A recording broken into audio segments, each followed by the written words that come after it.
Hello student, स्वागत है आप सभी का हमारे यूट्यूब चैनल पर। लेसन एसए की क्लास चल रही है। 8 क्लास आपकी लेसन एसए की हो चुकी है। आज 9वीं नंबर की क्लास है, ठीक है। आज क्लास नंबर है 9। 8 क्लासें मैं करवा चुका हूँ।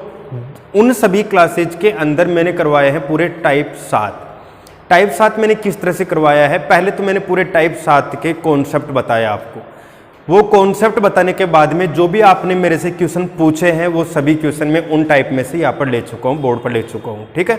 तो मैंने राउंड फर्स्ट, राउंड सेकंड, ये 2 राउंड फिनिश कर लिए हैं। पहला राउंड कॉन्सेप्ट सिखाने का, दूसरा राउंड उस कॉन्सेप्ट की सहायता से जो डिफरेंट क्वेश्चन जो बच गए उन्हीं टाइप में और जो आपको नहीं आए उनको सोल्व करवाने का, चाहे वो पहले फटा हुआ हो, बहुत आसान कॉन्सेप्ट हो या वो टफ हो, लेकिन फिर भी दोबारा बताना। अब तीसरा राउंड चलता है। तीसरा राउंड जो चलता है वो है पिछली परीक्षाओं, जो अब तक मैंने टाइप 7 करवाए थे, ध्यान रखना वो भी एग्जाम्स में पूछे हुए क्वेश्चन है, ठीक है। वो भी एग्जाम्स में पूछे हुए क्वेश्चन है, लेकिन अब उन्हीं पूरे 7 टाइप को मिक्स करके और उनसे कुछ डिफरेंट कॉन्सेप्ट, जो मान लो कई बार क्या होता है, कोई ऐसा क्वेश्चन एग्जाम में देखने को मिलता है जो हमेशा जितने क्वेश्चन आए थे उनसे थोड़ा डिफरेंट होता है, ठीक है। उसका टाइप नहीं बनाया जा सकता कि बहुत अचानक से एक बार कोई एग्जाम में पूछ लिया, डिफरेंट ही लैंग्वेज आ गई। तो ऐसे क्वेश्चंस को मैंने शामिल किया है पिछली परीक्षाओं में पूछे गए महत्वपूर्ण प्रश्न का नाम देख के, ठीक है।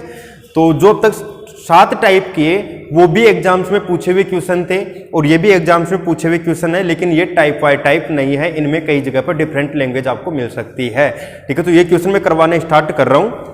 इसके 2 वीडियो बनाऊंगा मैं, एक तो आज का और एक कल की क्लास आपकी और होगी। इसके बाद में आपका एलसीएम एचसीएफ फिनिश हो जाएगा, ठीक है। और उसके बाद में आप प्रैक्टिस करते रहना, नए नए क्वेश्चन और ढूंढते रहना, जितना हो सकता है उतने आप क्वेश्चन करने की कोशिश कर लेना, ठीक है। मैं स्टार्ट करता हूँ। पीडीएफ यदि किसी को नहीं मिली है तो आप पीडीएफ ले सकते हो 7877077779 पर और Telegram ID Kamlesh Yadav maths पर, ठीक है। देखिए पहला क्वेश्चन आ रहा है स्क्रीन के ऊपर।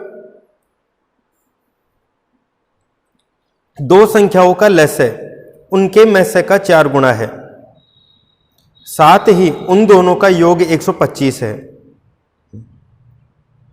2 संख्याओं का लस्य उनके मस्य का 4 गुना है, साथ ही उन दोनों का योग 125 है।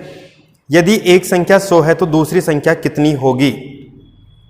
क्वेश्चन पढ़ लीजिए, मैं सोल्व करके बताता रहता हूं, आप नोट करते रहना, स्क्रीनशॉट लेते रहना इन सभी क्वेश्चन के, ठीक है, ताकि आपको दिक्कत ना आए। तो देखिए 2 संख्याओं का लस्य उनके मस्य का 4 गुना है। आपको बोला है लस्य और किसके बारे में, मस्य के बारे में। 2 संख्याओं का लस्य व मस्य, लस्य मस्य का 4 गुना है। तो आप लस्य मस्य का 4 गुना है। कौन है 4 गुना, लस्य। तो x किसे मानेंगे, जिसके बारे में कुछ नहीं बोला। देखो 4 गुना है, ऐसे पूछा करो खुद से ही, 4 गुना है, कौन 4 गुना है, लस्य। तो लस्य को मत मानो x, मस्य को x मान लो। मस्य x है तो ये हो गया 4x। 2 संख्या थी, उनका लस्य दे दिया और उनका मस्य दे दिया। अब बोल रहा है इन दोनों का योग 125 है। अब देखो दिक्कत क्या आती है। क्वेश्चन देखो एग्जाम में पूछा था हूबहू वैसे, लेकिन जब हम क्वेश्चन पढ़ते हैं तो देखो ये चीज माइंड में आती है कि ये योग दिया हुआ है ना, ये लस्य या मस्य का योग है या फिर 2 संख्याओं का योग है, ठीक है। दिक्कत ये आ जाती है इसमें। देखो क्वेश्चन क्या है स्टार्टिंग में, 2 संख्याओं का लस्य उनके मस्य का 4 गुना है, साथ ही उन दोनों का योग 125 है। तो हम ये भी तो सोच सकते हैं ना कि 2 संख्याओं का योग 125 है। 2 संख्याओं का योग 125 हो गया। आगे देखो, यदि एक संख्या 100 हो, दूसरी कितनी बची, 25 बची। भाई 2 संख्याओं का योग 125 आ रहा है, एक संख्या 100 है तो दूसरे कितने बचे, 25। बी ऑप्शन आ गया। लेकिन कई लोग ये भी तो सोच सकते हैं ना इसमें, 2 संख्याओं का लस्य उनके मस्य का 4 गुना है और उन दोनों का योग 125 है। कहने का मतलब मैं ये भी तो सोच सकता हूं कि लस्य व मस्य का योगफल कितना है, 125। तो मैं क्या लिखूंगा, 4x प्लस x बराबर 125, ये लिख दूं तो भी सही है। लैंग्वेज के हिसाब से तो ये भी तो हो सकता है, क्योंकि बिल्कुल क्लियर तो बोला ही नहीं है। 4x और 1x कितना हुआ, 5x बराबर कितना आया, 125 और 5 दूनी 10 और 5 25। x का मान तो कितना आ गया, 25। x का मान 25 आया तो लस्य कितना आ गया, 25 चौक 100। लस्य हो गया 100 और मस्य कितना आ गया, 25। अब देखिए लस्य मस्य, आगे बोला पहली संख्या क्या है, 100। तो आपको क्या पूछ रहा है, दूसरी संख्या, ठीक है। 3 चीजें आ गई, लस्य आ गया, मस्य आ गया, पहली संख्या आ गई, दूसरी संख्या बता सकते हो। कॉन्सेप्ट नंबर 4 था शायद आपका, और उसमें संबंध क्या था, पहली संख्या गुणा दूसरी संख्या बराबर लस्य गुणा मस्य। 100 से 100 कैंसिल, तो x बराबर क्या आ रहा है 25, दूसरी संख्या 25 ही आ रही है। तो चाहे क्वेश्चन कोई से भी तरीका का हो, आपका आंसर तो यहाँ पर 25 ही आ रहा था इसमें, ठीक है। एग्जाम में पूछा था, सेम डिट्टो यही लैंग्वेज थी, तो यदि आपको कोई सी भी तरह से आप यदि करोगे तो भी उत्तर 25 ही मिलेगा इसके अंदर, तो ठीक है। इस तरह से आप कर सकते हो। सभी लोग कमेंट करके बता दीजिए समझ में आया कि नहीं आया, जल्दी से करके बता दीजिए सभी। अगला क्वेश्चन आ रहा है स्क्रीन पर, वह सबसे बड़ी संख्या जिसे 5834 में घटाने पर प्राप्त संख्या 20, 28, 52, 35 में प्रत्येक से पूर्णतया विभाजित होती है। क्वेश्चन पढ़ लीजिए सभी। वह सबसे बड़ी संख्या जिसे 5834 में से घटाने पर प्राप्त संख्या 20, 28, 32 और 35 से पूर्णतया विभाजित होती है। ओके, क्वेश्चन पढ़ लिया होगा। अब देखिए इसमें बोल रहा है 5834 में से कुछ घटाना है। देखो क्वेश्चन को बहुत आराम से समझा करो आप। 5834 में से कुछ घटाना है और इतना घटाना है कि घटाने पर पूरा पूरा भाग चला जाए, और पूरा पूरा भाग किस में जाता है, लसम में जाता है। इसमें से इतना कुछ घटाना है कि घटाने पर पूरा पूरा भाग चला जाए, और भाग किस में जाता है, लसम में। किस किस का भाग जाना चाहिए, 20 का, 28 का, 32 का और 35 का। तो बस आपको इसका क्या निकाल के बताना है, लस। और लस निकालने का तरीका आपको पता है, ये 10 आ गया, ये 14 आ गया, ये 16 आ गया, ये 35, ऐसे कैसे। फिर देखो 2 का भाग दे लो, 5 आ गया, 7 आ गया, 8 आ गया, 35, ऐसे कैसे। फिर 2 का भाग दे लीजिए, 35, ऐसे कैसे। जब तक भाग जा रहा है तब तक देते रहिए 2 का। एक बार और चला जाएगा 2 का भाग, तो 5, 7 और 35। अब 5 का भाग दे लीजिए, ठीक है। 5 एकम 5, 7, 5 7 35 और 7 आ गया। अब बस इनको मल्टीप्लाई करके बताना है। तो मैंने गुणा करने के लिए आपको पहले बताया होगा कि 0 बने ना, उन संख्याओं को गुणा क्या करो। तो देखो 5 दूनी 10, ठीक है। अब 10 को 2 से गुणा कर दो, 20, 40, 80, 160। 160 को कर दो 7 से गुणा, 0, 6 7 42, 7 एकम 7 4 11, 1120 आ गया। कहने का मतलब 5834 में से कितना घटाऊं, इतना घटाऊंगा कि इन सभी का पूरा पूरा भाग चला जाए। ज्यादा से ज्यादा क्या घटाए, तो ध्यान देना 1120 लाना है, ठीक है। तब इन सबका पूरा पूरा भाग जाएगा। तो यहां पर 1120 लाना है, ये देखिए यहां पर 1120 आना चाहिए। तो कितना घटेगा वो देख लीजिए आप। तो ये देख लीजिए 1120 के अंदर कितना जोड़ूं कि यह आ जाए। आपको 1120 लाना है ना यहाँ पर, तो देखो बस इस समीकरण को हल कर दीजिए। अब x का मान चाहिए, तो 1120 इधर आएगा, किसको हो जाएगा, माइनस का। ये इधर आएगा, किसको हो जाएगा, प्लस का।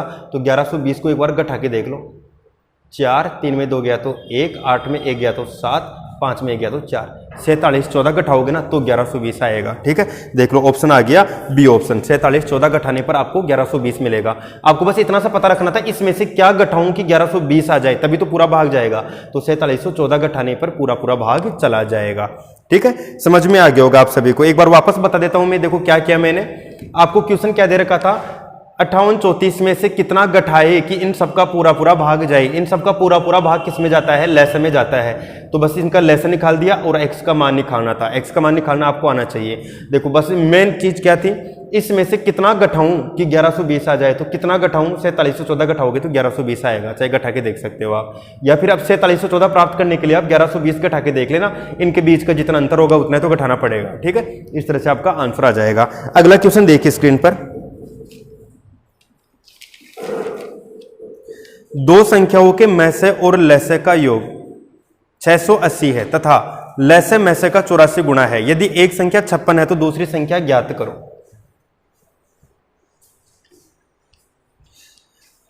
सभी लोग क्वेश्चन ढंग से पढ़ लीजिए। जो भी डिफरेंट क्वेश्चन है बताने की कोशिश कर रहा हूं। कल की क्लास आपकी और होगी लैसे मैसे की ही। जो भी आपको क्वेश्चन नहीं आए वो सारे क्वेश्चन बता दिए जाएंगे।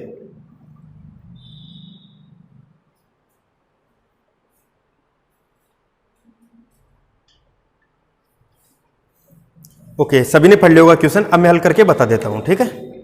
देखो अभी थोड़ी देर पहले मैंने एक क्वेश्चन ऐसा बताया था और वो क्वेश्चन था जो सबसे पहला क्वेश्चन करवाया मैंने, उसी तरह का क्वेश्चन है। मैसे व लैसे का योग 680 है, मैस है प्लस लेस है, बराबर क्या दे रखा है 680। आगे पढ़िए, लैसे मैसे का 84 गुणा है, क्या बोला है लैसे मैसे का 84 गुणा है, तो लैसे और मैसे को आप अलग अलग लिख लीजिए, लैसे मैसे। अब क्या बोला, लैसे मैसे का 84 गुणा है, तो मैसे को x मान लो और ये क्या हो गया 84x, ये तो बोला लैसे मैसे का 84 गुणा है। लैसे और मैसे का योग कर सकते हो आप, एक तो हो गया 84x और प्लस यहां पर क्या हो गया x और बराबर में 680। 84x और x कितना हो गया 85x और बराबर 680। सेम वही क्वेश्चन हो गया जो भी थोड़ी देर पहले बताया था। 680 के बटा में कितना आया 85, 17 पंजे 85, 17 चौक 68, 5 अंटे 40। x का मान क्या आ गया 8, x का मान 8 आया तो आपको देखो लैसे और मैसे दोनों मिल गया। ध्यान देना, मैसे तो कितना था x था, लैसे कितना था 84x था, तो देखो लैसे तो आपके पास कितना आ गया 84 गुणा 8 और मैसे कितना आ गया 8। जब लैसा आ गया, जब मैसा आ गया, आगे पढ़िए क्या बोल रखा है, यदि एक संख्या कितनी है 56, पहली संख्या कितनी है 56। अब आपके माइंड में कॉन्सेप्ट आ गया होगा, आपको पता लग रहा होगा मैंने टाइप वाई टाइप क्यों बताया। देखो ऐसे वाले क्वेश्चन बड़े आसानी से समझ में आ रहे होंगे यदि आपने टाइप वाई टाइप ढंग से पढ़ा है। तो यहाँ पर देखो टाइप नंबर 4 चालू हो गया है ना, इसलिए मैंने टाइप वाई टाइप जो भी बहुत ज्यादा काम में आती है वो चीजें तो मैं टाइप वाई टाइप में काम में लेता हूँ, उसके बाद में एक्स्ट्रा क्वेश्चन आप लोगों को और प्रैक्टिस करवा दी जाती है, जिनमें कोई दिक्कत नहीं आती, आप आसानी से सीख लेते हो। और यदि प्रैक्टिस में कम भी करवाऊँ और आप खुद क्वेश्चन में कोशिश करोगे तो आपको बहुत सारे क्वेश्चन खुद ब खुद आने स्टार्ट हो जाएंगे, सिर्फ टाइप वाई टाइप की वजह से अच्छे अच्छे क्वेश्चन आपको आने लग जाएंगे। तो देखो पहली संख्या आ गई लैसा आ गया मैसा आ गया, दूसरी संख्या आपको चाहिए, संबंध आपको पता है पहली संख्या गुणा दूसरी संख्या बराबर लैसे गुणा मैसे। गुणा करने की जरूरत नहीं थी, ऐसे कैसे लिख लो। अब देखो कट जाएगा, 8 एकम 8, 8 7 56, भाई 56 बटा में आएगा तो भी कटेगा, तो ऊपर ऊपर काट दो, चाहे 7 एकम 7, 7 दूनी 14 और 12 अंटे 96। एक्स बराबर आपका आंसर कितना आया 96, मतलब दूसरी संख्या कौन सी आई 96, आपकी दूसरी संख्या हो गई। ठीक है, समझ में आ गया होगा, सी ऑप्शन आपका आ चुका है। कमेंट करके बताते रहिए सबको समझ में आ रहा है या नहीं आ रहा, कमेंट करके बताते रहिए सबको समझ में आ रहा है कि नहीं आ रहा।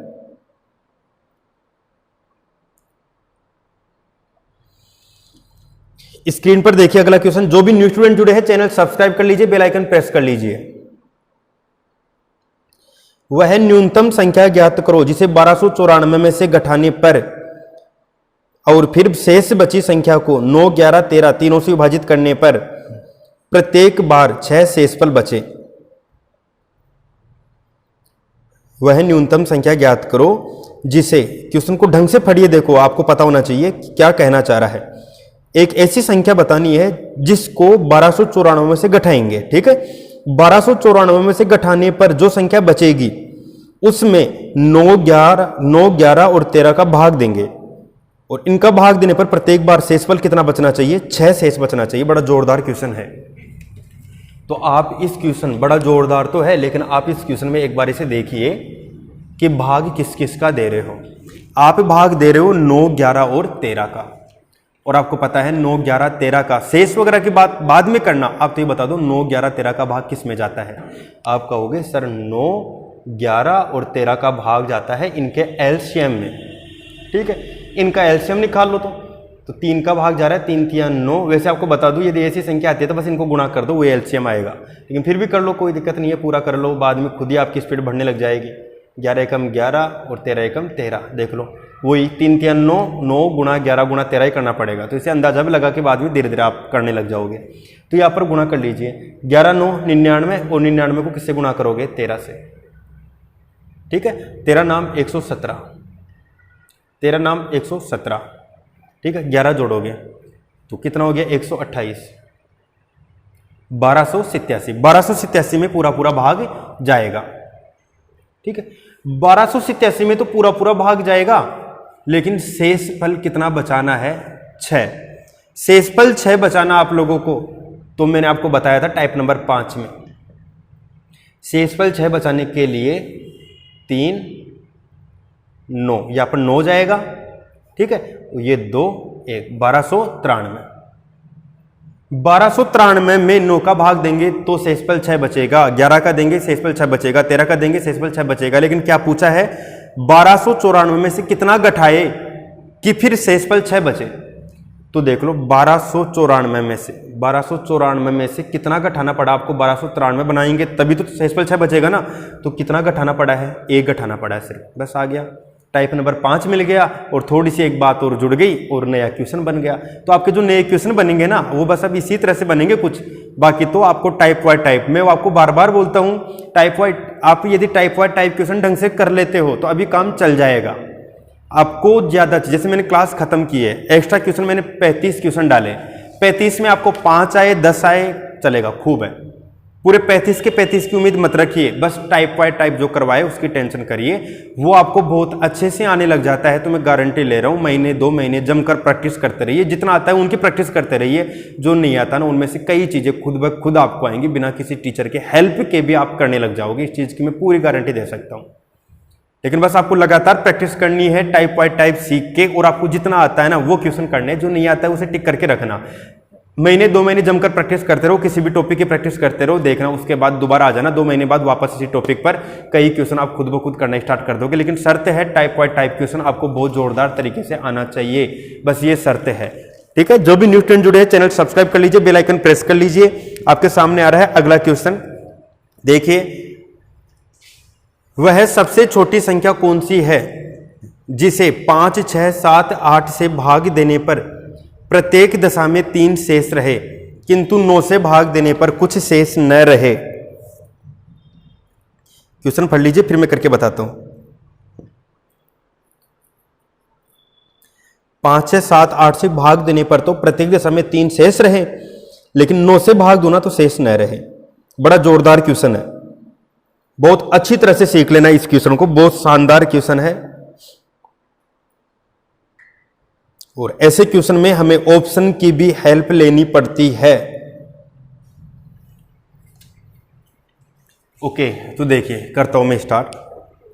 क्वेश्चन ध्यान से समझ लेना, बहुत सारे क्वेश्चन मिलेंगे इस तरह के, ठीक है। मैंने एक डाला है, लेकिन इस तरह के एग्जाम में आए हुए आपको बहुत सारे क्वेश्चन मिलेंगे।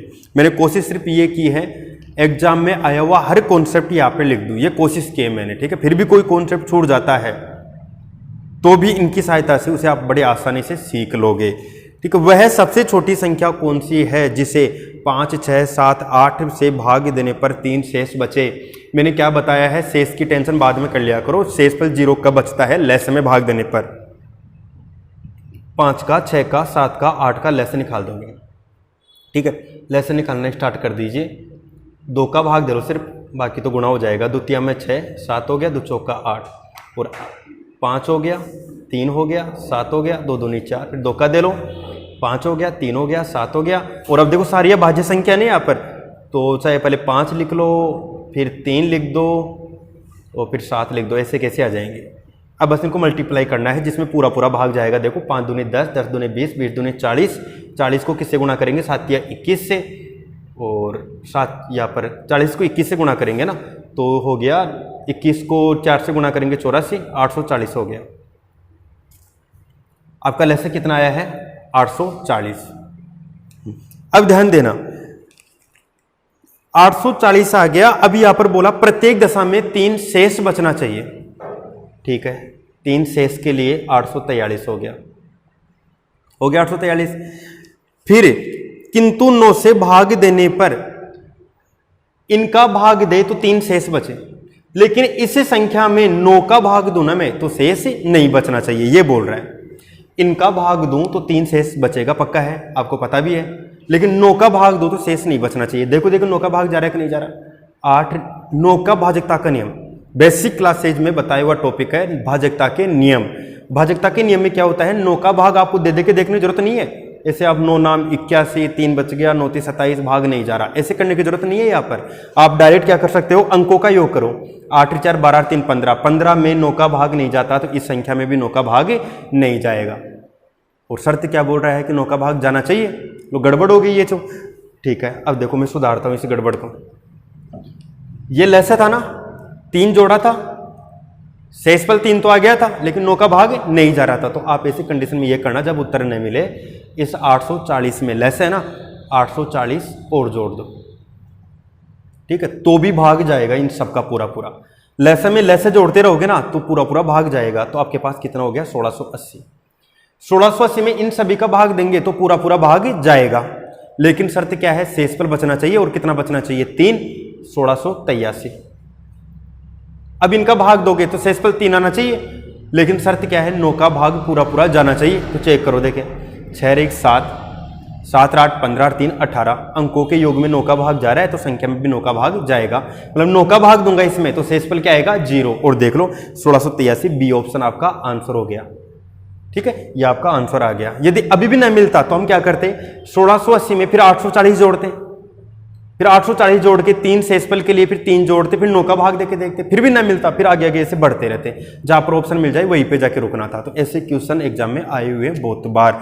एक क्वेश्चन मैंने समझा दिया है, आगे यदि कोई ऐसे क्वेश्चन और है तो आप लोगों को सोल्व करना है। यदि एक बार में न समझ में आए, ध्यान देना, पिछली परीक्षाओं में पूछे गए जो पर्सन से यदि कोई क्वेश्चन आपको एक बार में न समझ में आता है तो आप दोबारा से वीडियो जरूर देख लेना, पक्का है सबको समझ में आ जाएगा। लेकिन बस शर्त यह है, मैंने ये क्वेश्चन करवाया तो यहां तक जब मैंने 3 जोड़ा इसमें, वहां तक तो मैं टाइप में बता ही चुका हूं ना आपको। नई बात तो सिर्फ कौन सी आई है, 9 का पूरा भाग जाना चाहिए। तो नई बात तो बस ये आई है, इसमें बस ये जोड़ना है और फिर भाग दे के फिर देखना है। तो नई बात तो थोड़ी सी आई है, बाकी तो टाइप बाय टाइप क्वेश्चन ही चल रहा है। ठीक है, तो जो भी न्यू स्टूडेंट जुड़े हैं चैनल सब्सक्राइब जरूर कर ले, बेल आइकन जरूर प्रेस कर ले। आपके एग्जाम में आने वाला एक भी कॉन्सेप्ट यहां पर छोड़ा नहीं जाएगा, पूरा मैटर मिल रहा है, पूरा मैटर मिल रहा है आप लोगों को, हर एक तरह का कॉन्सेप्ट मिल रहा है। कई लोगों की आदत होती है, पहली क्लास देखते हैं, पहली क्लास देख के फिर बोलते हैं अरे सर ये तो बड़ा आसान लेवल है। अब उन बेवकूफ़ों को कौन समझाए कि एक ही क्लास में किसी को डिसाइड नहीं कर सकती कि क्या क्या मैटर होने वाला है। पहली क्लास जब करवाई तो मैंने ये थोड़ी बोल दिया था लेसन ऐसे खत्म हो गया। कई लोग कमेंट कर देते हैं सर ये तो बिल्कुल आसान लेवल है, ऐसा थोड़ी आता है एग्जाम के अंदर। अरे भाई एग्जाम में आई हुई चीज़ उठा के पैटर्न बनाया है, बिना पढ़े बिना पता किए बस एक क्लास में डिसाइड कि हाँ ये तो कम लेवल हो गया। कई लोगों की ये भी दिक्कत होती है कि बड़ी आसानी से समझ में आ जाता है, शायद धीरे धीरे बताता रहता हूँ, बड़ी आसानी से समझ में आ जाता है, तो ये लगता है हमें समझ में आ रहा है मतलब ये एग्जाम में नहीं आएगा। क्योंकि कई दिनों से मैथ नहीं आती है, उसके बाद में जब थोड़ा बहुत आने लगता है तो ये लगता है उन लोगों को कि हमें समझ में आ रहा है मतलब ये तो एग्जाम में आ ही नहीं सकता, क्योंकि मैथ तो बहुत टफ है। भाई जो भी चीज़ बता रहा हूँ ना, जो भी टाइप वाइज टाइप बनाया है, हर एक क्वेश्चन में गारंटी के साथ पूरा चैलेंज कर सकता हूँ। जितने भी क्वेश्चन लिखे हुए हैं, चाहे टाइप वाइज टाइप में हो, चाहे से लास्ट में एक्स्ट्रा क्वेश्चन हो, हर एक क्वेश्चन एग्जाम में पूछा हुआ क्वेश्चन है, एक भी क्वेश्चन अलग नहीं है। एक बस इतना सा किया है मैंने चेंज, एग्जाम में कोई कहाँ पर पूछा था, बस मैंने इतना सा किया कि सारे क्वेश्चनों को उठाकर, सारे प्रश्न को उठाकर और मैंने टाइप वाइज टाइप आसान से मुश्किल की तरफ बना दिया। बस इतना सा किया है मैंने, टाइप वाइज टाइप बना दिया, समझने में आसान बना दिया, बस इतना सा काम किया है मैंने। और उसने बहुत धीरे धीरे एक्सप्लेन कर रहा हूँ, बस इतना सा किया है मैंने। बाकी सारे क्वेश्चन एग्जाम में आए हुए हैं, एक क्लास देख के डिसाइड मत किया करो। कई लोगों के मैसेज भी थे मेरे पास, कई लोगों के कमेंट भी मैंने देखे थे पहले कि सर ये तो बहुत आसान है सर, ये तो हम वैसे ही कर लेते हैं। भाई आप कर लेते हो, सब थोड़ी कर लेते हैं। और एग्जाम में यही पूछता है। भाई आपको बता दूं, रेलवे की जो एनटीपीसी डी ग्रुप के पेपर उठा के देखना, आप लोगों को डायरेक्ट ऐसे क्वेश्चन मिलते हैं, कई बार तो 24, 80, 90 का लेसा बताइए, ऐसे वाले क्वेश्चन भी एग्जाम में पूछ चुका है। तभी यहाँ पर मैंने सिखाने के लिए लिया है। और कोई भी टॉपिक शुरुआत होती है तो अब मैं यहाँ पर कई लोग देख रहे हैं तो सबका माइंड थोड़ी मैंने रीड कर लिया कि हाँ आपको क्या आता है क्या नहीं आता। मैं टॉपिक के बारे में बता रहा हूँ, टॉपिक शुरू होता है वहाँ से बिल्कुल आसान से लेकर, मैंने ये बार बार बोला है कि आपके एग्जाम में आने वाला एक भी कॉन्सेप्ट नहीं छूटेगा। आप एग्जाम में पूरे क्वेश्चन अटेम्प्ट करने लग जाओगे, जितना मैं बता रहा हूँ उतना करोगे, उसके बाद में टेस्ट ज्वाइन करोगे तो आपका एक भी क्वेश्चन एग्जाम में नहीं छूटेगा। और क्या चाहिए, चाहे आसान बता रहा हूँ चाहे टफ बता रहा हूँ, लेकिन आपके एग्जाम में एक भी क्वेश्चन नहीं छूटेगा। ये कोशिश करके देख लो आराम से, है ना। तो थोड़ा सब्र किया करो हर चीज का, कि धीरे धीरे सब चीजें आ जाएंगी। देखिए अगला क्वेश्चन देखिए, दो अभाज्य संख्याएं x और y है, इसमें x बड़ा है y से, ये बोल दिया, का लेस है 161 है, का मान बताइए। देखिए दो भाज्य संख्याएं दे रखा ना x और y, ध्यान से समझ लेना, ध्यान से समझ लेना। दो अभाज्य संख्याएं x और y है और आपको बता दिया x बड़ा है y से। ये क्या बोला है, इनका लेस है, x और y का लेस है 161 है। आपको मैं एक चीज बता देता हूं, यदि दो अभाज्य, और अभी थोड़ी देर पहले मैं बता भी रहा था ना जब अपन लेसन निकाल रहे तब, कि चाहे से जैसे ऐसे भी कुछ स्टेप आई थी 5, 7, 11 ऐसे कुछ आया था, तो मैंने क्या बोला था, आप डायरेक्ट गुणा कर दीजिए लेस आ जाएगा। मैंने ये किस आधार पर बोला था वो अब आपके सामने देखो आ रहा है, वो पूरी डिटेल से आ रहा है पूरी बात। जैसे 2 और 3 अभाज्य संख्या है, ठीक है, तो इनका लहसा पता है क्या होगा, अभाज्य संख्याओं को डायरेक्ट गुणा कर दीजिए, 6 होगा। देखो 5 और 7 अभाज्य संख्या है ना, 5 7 35, ठीक है। इस तरह से डायरेक्ट लहसा आएगा। मतलब अभाज्य संख्या हो ना, आप नोट कर सकते हो, 2 अभाज्य संख्याओं को गुणा, 2 अभाज्य संख्याओं का गुणा, चाहे 3 अभाज्य संख्याओं का गुणा, चाहे 4 अभाज्य संख्याओं का गुणा, 4 अभाज्य संख्याओं का गुणा उनका लहस्य होगा। देख लो 2 ले लो, 5 ले लो, 9 ले लो, अब देख लो इनका लहस्य है, चाहे आप निकालोगे ना ऐसे भी पूरा तो भी इनका गुणनफल ही आएगा। ऐसे करके देख सकते हो। तो यहां पर बोला 2 संख्याएं हैं, कौन कौन सी, x और y। x और y 2 संख्याएं हैं, जो भी कौन सी है, अभाज्य संख्या, और उनका लहस्य कितना दे रखा है आपको, 161, ठीक है। इनका लहस्य है 161। x y का लहस्य 161 है और ये अभाज्य संख्या है, तो आपको पता लग गया इन दोनों का गुणनफल कितना है, 161। मतलब ऐसी अभाज्य संख्या चाहिए जिनको गुणा करने पर 161 आ जाए। तो देखो मैं ले लेता हूं 161। अब 161 के 2 टुकड़े आपको पता ही नहीं लग रहा। जब नहीं पता लग रहा तो आप गुणनखंड करके देखो, 2 का भाग नहीं जा रहा, 3 का भाग देके देख लो, 3 का भाग भी नहीं जा रहा, 5 का भाग देके देखो नहीं जा रहा, 7 का भाग देके देखो, 7 दूनी 14, 7 तिया 21, 23वीं अभाज्य संख्या है 23 एकम 23। तो आपको 2 अभाज्य संख्या मिल गई, कौन कौन सी, 7 और 23, जिनका गुणनफल क्या होगा, 161। मतलब 7 और 23 का गुणनफल 161 है, मतलब इनका लहस्य क्या है, 161। तो अब लिख दीजिए आप 7 और 23 दोनों को गुणा करने पर 161 आता है। तो बड़ी संख्या तो लिखना 23, छोटी संख्या 7, क्योंकि क्या बोला था, x बड़ा है y से। तो एक संख्या तो आ गई 23, एक संख्या कौन सी आ गई, 7, इन दोनों का लहस्य 161 होता है। अब आगे क्या पूछा है, 3y माइनस x। तो y का मान तो क्या था, छोटा वाला था ना 7, तो 7 तिया 21, माइनस x का मान क्या था, 23, 21 में से क्या घटा रहे हो, 23। तो आपका उत्तर कितना आ गया, माइनस का 2। ए ऑप्शन आ गया आपका, ठीक है। इस तरह से हम सोल्व कर सकते हैं, बड़ा आसान सा क्वेश्चन है। टफ तब तक की है जब तक क्वेश्चन बोर्ड पर नहीं आया, बोर्ड पर क्वेश्चन आने के बाद में सब चीज आसान है, ठीक है। बस पूरे ध्यान के साथ आपको लगातार पढ़ना है, उसके बाद में सब चीज आसान है, कहीं पर कोई दिक्कत नहीं आने वाली है। कमेंट करके बता दीजिए। और आज की क्लास का लास्ट क्वेश्चन आपके सामने आ रहा है। 15 तक की प्रॉब्लम्स मैंने बता दी है, ठीक है। 15 क्वेश्चन की तक की प्रॉब्लम मैं आपको बता रहा हूं आज की क्लास में, और नेक्स्ट क्लास में आपके पूरे 35 तक के जो भी क्वेश्चन नहीं आएंगे वो बता दिए जाएंगे। 2 सह अभाज्य संख्याओं का गुणनफल 117 है, उनका लहस्य क्या होगा। देखो अभी थोड़ी देर पहले तो मैंने क्या बोला था, 2 अभाज्य संख्याओं का गुणनफल उनका लहस्य होता है। अब मैं क्या बोल रहा हूं, 2 सह अभाज्य संख्याओं का गुणनफल 117 है, ठीक है। 2 सह अभाज्य संख्याओं का गुणनफल 117 है, तो उनका लहस्य क्या होगा। आपको मैं बताता हूं, सह अभाज्य और अभाज्य संख्याओं का अंतर, ठीक है। अभाज्य क्या होता है, सहभाज्य क्या होता है, और ये अंतर मैं आपको बताने वाला हूं एक शॉर्ट वीडियो में, ठीक है। अभी नहीं बताऊंगा, यहां पर क्लास बड़ी हो जाती है।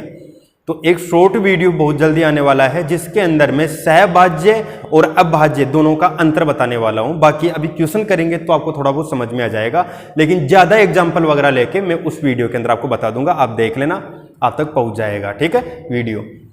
तो देखिए 2 सहभाज्य संख्या है, उनका गुणनफल 117 है। सहभाज्य संख्या मतलब होता है जिनका मैस्य 1 हो। ज्यादा एग्जाम्पल वगैरह मैं बता रहा हूं, शॉर्ट वीडियो में बताऊंगा ढंग से, तो है ना। बस आप इतना ध्यान रखना, सहभाज्य संख्या मतलब कोई सी भी संख्या हो जिनका मैस्य 1 होना चाहिए, जिनका गुणनफल क्या रहा है 117। तो आप कोई सी भी 2 संख्या ढूंढ लीजिए, ठीक है। तो यहां पर 3 का भाग दे लो, 3 तिया 9, 3 9 27, 3 एकम 3, 3 तिया 9, 13 एकम 13। तो यहां पर देखो 2 सहभाज्य संख्या कौन कौन सी हो सकती है, 3 और 13 × 3 = 39। ये लिया मैंने, 2 संख्या बनाओ, एक तो 3 ले लिया और एक 13 × 3 = 39 ले लिया, 2 संख्या ले ली। लेकिन ये सहअभाज्य संख्या नहीं है। क्यों नहीं है, मैंने क्या बोला, सहभाज्य की परिभाषा, उनका मैस्य क्या होना चाहिए, 1 होना चाहिए। जो टाइप नंबर 6 था ना, टाइप नंबर 6 में सारे के सारे कॉन्सेप्ट सहभाज्य संख्याओं के थे। नीचे की तरफ जो जोड़े बन रहे थे ना, उनमें इनका मैस्य 1 आना चाहिए था, कटनी नहीं चाहिए थी संख्या। मतलब यहाँ पर कट रही है 3 एकम 3, 3 एकम 3, 3 तिया 9, मतलब यह सहभाज्य संख्या नहीं है। यदि कट रही है ना तो सहभाज्य संख्या नहीं है, तो यह संख्या तो नहीं हो सकती। दूसरी संख्या देख लो, 3 तिया 9 और 13, 9 और 13 हो गया, ठीक है। 9 और 13 देख लो, इनका में से क्या आएगा, 1 आएगा, मतलब ये संख्या कट नहीं रही, चाहे देख लो किसी से भी, ऐसे मत काट देना, 3 एकम 3, 3 तिया 9, 3 और 11 हो जाए, ऐसे मत कर देना, ठीक है। 9 और 13 है, और ध्यान देना ऐसी गलतियां हो भी जाती है, ज़्यादा पढ़ लेते हैं ना तो गलतियां हो जाती है ऐसी। तो 9 और 13 है, इनका में से क्या रहा है, 1, मतलब ये सहभाज्य संख्या है। वापस बोल रहा हूँ, पूरी डिटेल से बताऊंगा एक अलग वीडियो के अंदर, बहुत अच्छे से आपको एक्सप्लेन करके दे दूंगा। बाकी याद रखना, बस कटनी नहीं चाहिए, जब कटती नहीं है, चाहे अभाज्य हो चाहे न हो, 9 अभाज्य संख्या नहीं है, 13 भाज्य संख्या है, लेकिन कट नहीं रही है, तो सहभाज्य संख्या है। और इनका क्या पूछा है, लेस है। और 9 और 13 इन सहभाज्य संख्याओं का भी कॉन्सेप्ट वही होता है, जैसे अभाज्य संख्याओं को गुणा करने पर उनका लेस आता है ना, इनको भी गुणा करने पर इनका लेस आएगा। तो देख लो, लेस आ जाएगा इनका, 117 आ जाएगा। मतलब आप डायरेक्ट, आपके पास ट्रिक थी यहां पर, अब क्वेश्चन 1 सेकंड में आप आंसर बता सकते थे। कैसे, 2 सहभाज्य संख्याओं का गुणनफल 117 है। अब जब आपने पूरी डिटेल से पढ़ा तो आपको पता लग गया कि सहभाज्य संख्याओं का गुणनफल ही लेस होता है, तो डायरेक्ट 117 को ही टिक करना था आपको।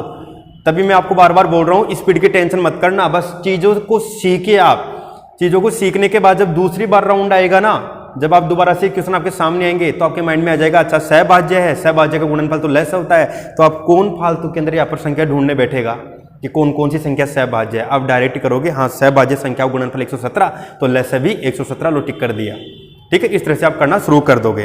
तो बस शुरुआत में टाइम लगेगा, पहले राउंड में जो आपका पूरा कोर्स होगा उसमें टाइम लगेगा, उसके बाद में चीजें आपको बहुत आसानी से समझ में आएंगी और आपकी स्पीड देखना बहुत अच्छी हो जाएगी। आप चाहे किसी भी वैकेंसी की तैयारी कर रहे हो, ठीक है। जो क्लासेस चल रही है, हर एक स्टूडेंट के अकॉर्डिंग क्लास चल रही है। मैंने अभी बताया था, कुछ लोगों के कमेंट्स थे, मैंने लास्ट दिनों में देखे हैं, कुछ लोगों के कमेंट, 5-7 लोगों ने इस मेरे को मैसेज भी किए थे, और जो यूट्यूब पर है वहाँ पर भी मैंने कमेंट्स देखे थे ऐसे लोगों के। तो आपको बता दिया जाए, सभी स्टूडेंट जो भी लगातार जुड़े हमसे, क्लास एक जने के लिए नहीं चल रही है, क्लास चल रही है जिसे कुछ नहीं आता उसके लिए भी, और जिसे बहुत आता है उसके लिए भी। आराम से पीडीएफ सोल्व करो, एग्जाम में आए हुए पूरे क्वेश्चन आप लोगों को मैं यहाँ पर अवेलेबल करवा रहा हूँ। एग्जाम में जो जो कॉन्सेप्ट पूछे, पूरे 8-10 साल के पेपर उठाए मैंने, 8-10 साल के एसएससी के पेपर उठाए और उनको सोल्व करवा रहा हूँ आप लोगों को।